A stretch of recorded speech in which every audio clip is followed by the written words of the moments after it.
Super excited to welcome an amazing talent to Just Dance. He has worked with everyone: Sierra, Mariah Carey, Janet Jackson, Usher, Carrie Underwood, and the list goes on and on. Creative director, choreographer, and dancer, Barry Lather. Thank you so much for joining Tina and I at Just Dance. Hey, hey.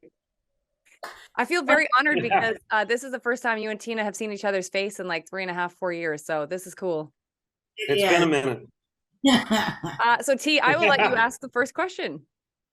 Well, Barry, the way this works, we like to just tell the fans and everyone watching. I like to start at the very beginning and just, you and I have spoken about it, but tell us, like, first of all, where you're from and, like, what was your first instinct to start dancing? I know your mother was a dancer and you want to talk about that. Just tell us how your whole life started in dance. Okay. Well, I mean, I pretty much, my life started in dance because I pretty much was in a dancing family. My mom was a dance teacher. I always knew she had a dance studio when I grew up and got older. I mean, it was before I was even born. They're like, no, she had actually 2 studios at one time. I was like, what? I mean, it's hard enough to run one dance studio. So, but yeah, my mom was a dance teacher. I pretty much started dance at 5. I'm the youngest of 5 kids. So we always had music and dance in the house. We were always around it, always around dancers, teachers, instructors, talented people. And my dad sold dancewear. So he would sell dancewear at my mom's shop, and then he eventually had a shop in Atlanta and for years. And everybody bought leotards, tights, toe shoes, tap shoes, all that stuff. Everything from my dad. He was a big, one of the bigger dance suppliers in the Southeast, like in the late 60s and all through the 70s and 80s. So I just always been around dance. I danced every summer growing up. My mom taught for a dance seminar, Hochter's Dance Caravan. And that's all I ever knew was every summer I would travel probably about almost 2 months, June and July, from city to city to city to city. And me and my sister were my mom's like little demonstrators on stage while she taught to a grand ballroom of tons of dancers, students, teenagers, teachers. And I didn't know any different. That's just, I grew up every summer traveling, dancing, having fun, going to a new city every 3 days, in and out of airports, hotels, grand ballrooms, swimming pools. It was just like, yeah, I'm on the road. And then when I got older, I would look back, I was like, oh, I kind of grew up a little different. I was like a little dance gypsy or something. You're like, you've been on tours since 5. Since I was 5, exactly. I mean, I got pictures. It's great. Bell bottoms, platforms, glam, glitz costumes mom used to make. I mean, I look like a little 70s child in the early 70s, roboting, dancing. I just was always around it. I loved it, and it kind of like when I moved to LA out of high school when I was 18 to dance and hopefully one day become a choreographer. That was my goal. When I was in LA, taking class and trying to get better and on scholarship at Joe Tremaine's, and just trying to go after my dreams, I realized, wow, all that dancing growing up has prepped me for what I'm doing now. It all makes sense, So I was kind of primed as a kid, and even performed, we used to have faculty shows and perform in front of hundreds of people. I loved that as a little kid. I was just like a little ham, like more attention. Whoa, they like me, but that's just what I was used to and what I knew. So, I moved to LA in 18 right out of high school, and all my buddies went to college, and my fingers are crossed. I saved up a couple grand and I was like, I'm doing it. I'm gonna try it. Let's go. See, I keep forgetting you're from Atlanta because I always think you're from Minneapolis, just because that's where you've been forever. Well, I've been there the last 22 years. Yeah. So I grew up in Atlanta, lived in LA for like 15 years, and I've been in Minneapolis for like 20 something years. So I know I've been around.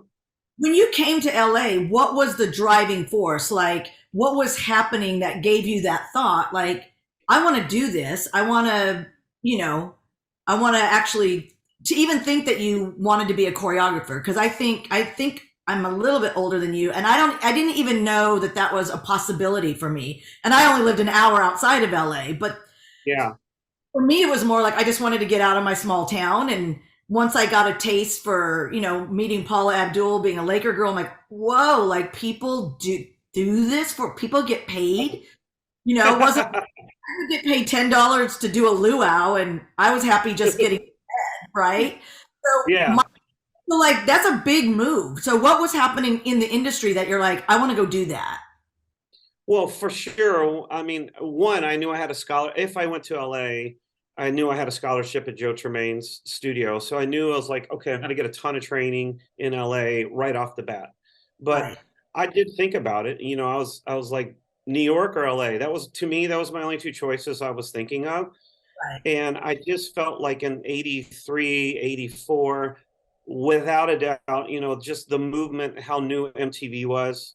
Obviously, when I was senior in high school, Thriller came out, Beat It was out, Michael's huge success, Madonna, Prince, music videos, and I absolutely loved street dancing. So even though I had the formal training and technique, Jazz Tap Ballet, I loved street dancing and anything that even showed, I remember, little music videos and they show like 2 counts of 8, but I was like, oh, what was that? Who was that?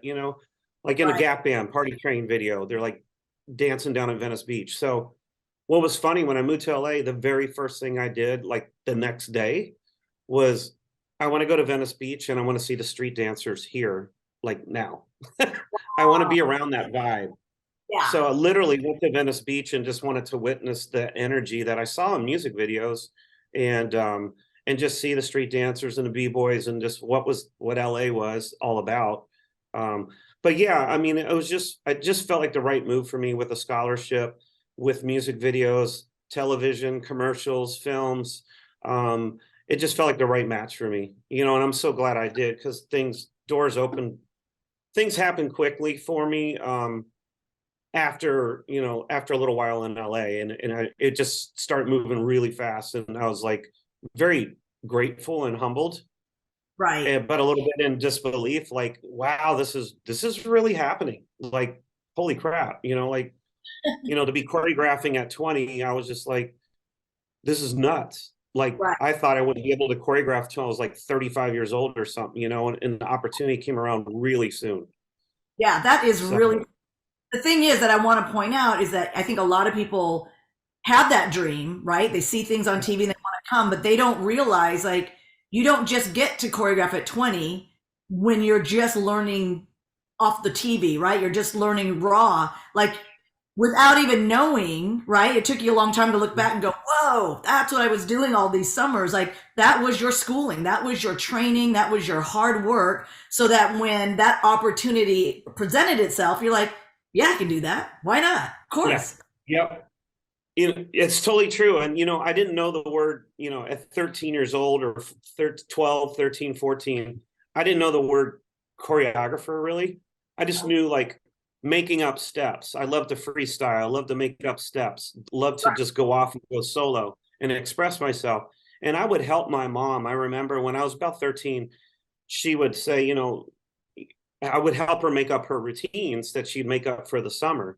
I didn't do that when I was 8, 9, or 10, but when I was like 13, 14, she's like, hey, you want to help me make this up? And I was like, sure.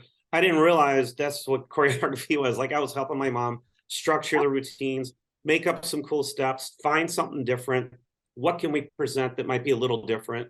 Always trying to just be fresh, new, and not just do the regular normal stuff, so I just, yeah, I know. And music moves you, so it's like, what is the music telling you to do? So when I did get my opportunity, which was with Janet, I was nervous, obviously, but I also deep down inside, obviously believed in yourself, was excited for the opportunity, and I wanted to do my absolute best possible, because it's like, you're getting a shot right now, go do it, and work hard, Right. it never, but those dreams and stuff was, it just kind of, like I said, I danced in a couple Janet's video that Paula choreographed, and Paula hired me for Nasty Boys, and I was in When I Think of You, and on that Control album near the end, of that album because it was super successful. You know, I was Right. giving Paul had departed or whatever, and Janet just called me up and, you know, and said, "Would you be interested in choreographing for me?" And I was like, my heart was like pounding. I'm like, you know, yes, I would love to, you know. And I did the my first real choreography job was on the American Music Awards in 1987. We did the Control number. It was just Janet and four guys, Yeah, I and she remember. tore the house. Yeah, she tore the house down. It was real simple. It was just her and four guys, and we just went off for, you know, 3 minutes and just go. And that success of that night, you know, John McClain over at A&M, he's just like, she's going on the Grammys next month. You're doing it, and she's got a video coming up. You're doing it. And I was just like, what? Wow. Yeah. So that's how it happened. Carrie, So Crazy. how did you and Tina meet? Was it on When I Think of You, or? Probably no. Well, she did What You Done for Me Lately. I Oh, right. didn't. It was When I Think of You, but I was aware of Tina just because I'd seen her around town, and I knew she was Laker girl, and you know, you notice strong dancers in town that work a lot. You know, you look up to them, respect them. So I was aware of Tina, obviously. She was killer, and you know, in the mix, like in our crowd of dancers that we hung out with, and she knew street dancing. She was aware of that whole vibe, you know. Not everybody yeah, was, you know, some people were like a jazz dancer, or you're a street dancer, or you kind of could maybe fall in between and do both. And that's kind of where I was at. You know, they called it street jazz. You know, it was just like, because I worked on Fame as a young dancer, and I worked on you know, it was very technical. It was hard. I was like, oh my God, you know, and it just busted my body with Jaime Rogers, Debbie Allen. I was like, those routines were super hard. I wasn't conditioned at that much physicality and technique. But right. you know, I worked hard for it because I wanted it. And, you know, I wanted to also impress the choreographer, you know, and do a good job, and maybe they'll hire you again, you know. Yeah. You're only as good as your last job. You know that, you know.